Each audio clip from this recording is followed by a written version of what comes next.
За бүтэн гарны шивээс 2 суултаар нийт 10 цагийн дотор гар ороож хийж дуусглаа. Солонгосоос ингэ найз маань ирээд үйлчлүүллээ. Энэ нь болохоор дотортолтой ингэ бас бүтэн ороогоод гэж дуусж байгаа. Гадна тал нь болохоор 4 хоногийн өмнө хийгдээд эдгээлтийн наалт ашигласан учраас гэж хурд идгсэн байна. Тэгээд энэ найзын хувьд болохоор энэ бэртлээд гар ерөөхдөө нэлээд юм далилттай байсан. Ясны бэртлийн улмаас.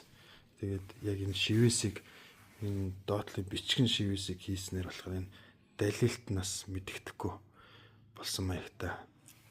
Шивээс зүгээр ингэж зурагнаасаа гадна арай өөр гар тэгшлэх маягтай байрлуулж шивэгдсэн байгаа. Тэгээд өвчин намдах тос нь 70-80% өвчин намдаад өгчрөөс маш хурдан хугацаанд бүтэн гарны шивээс хийж дууслаа. Ингээд үйлчлүүлсэн найздаа баярлалаа.